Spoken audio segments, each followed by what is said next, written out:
Death Trap is one of the best rogue builds you can play in the endgame in Diablo 4 Season 10. So in this video, we're going to be taking a closer look at M1PY's build, going over how it works, how you can play it, and all the requirements you need to play it to its full potential.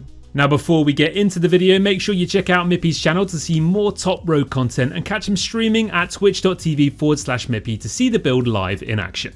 Now let's boot up the build then and see what's cracking. Well, here you can see we have a few different variations: the standard endgame setup, one for the mid game, a starter version, and one for pit pushing, along with an alternative simple reset variant.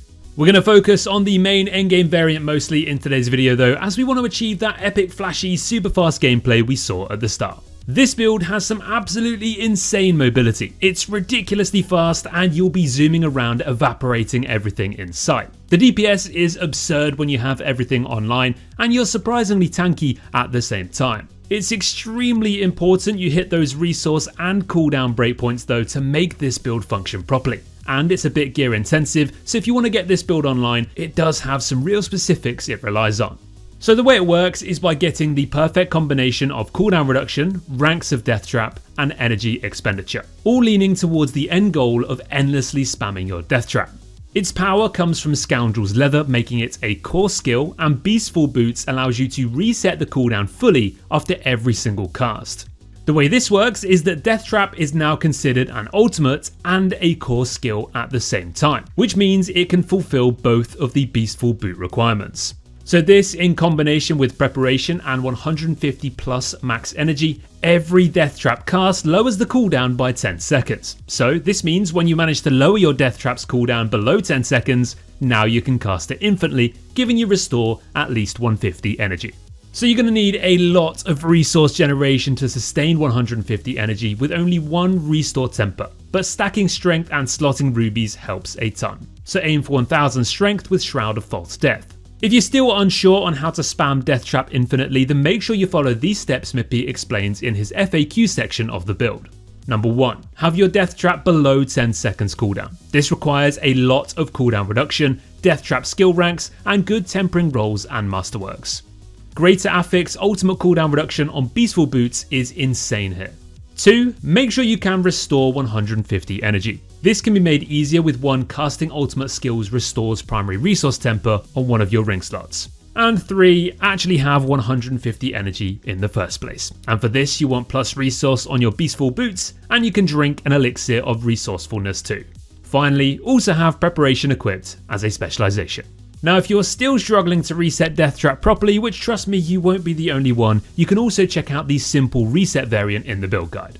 This variation of the build aims to have an easier reset through generating more than enough energy so you can consistently spam Death Trap.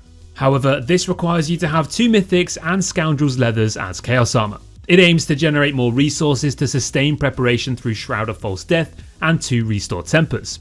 But if you can't get below 10 seconds or reach 150 energy, instead look at the mid-game or starter variants. So let's get into a bit more gameplay then. And for its rotation, you want to cast Caltrops, Smoke Grenade, and Poison Trap for damage, and try to keep 100% uptime of their damage multipliers.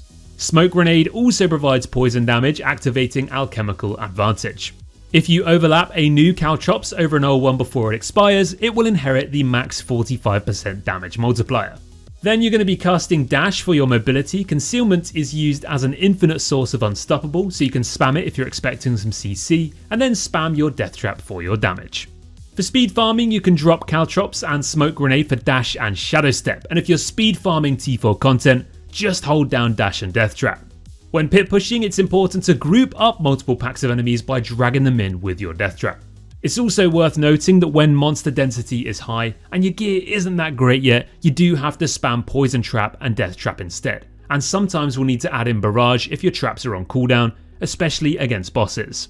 Okay, so for runes, Jar is god tier for speed farming and Vex can help you hit these skill rank breakpoints, and alongside those we have Zaan and Kier to finish the job. For your Chaos perks in Season 10, the most important one is going to be Hit and Run, which requires you to keep on your toes to benefit from the stacking increased damage steroid. Alongside that, we have Crazy Brew, Alternation Alterations, and Innovated Strikes. And that's going to bring us to the end of this quick video all about M1PY's S tier Death Trap Rogue in Season 10. Now, if you're still unsure about a few parts of the build like cooldown reduction and energy management, or if you want to read more about things like attack speed breakpoints or masterworking, then make sure to click the full written guide link in the description. Thanks to M1PY as always for helping out here with this one, and don't forget to check out his channel before you go. If you're enjoying these Diablo 4 build spotlights, then drop us a sub and we'll catch you in the next one. Thanks as always for watching, and take care guys.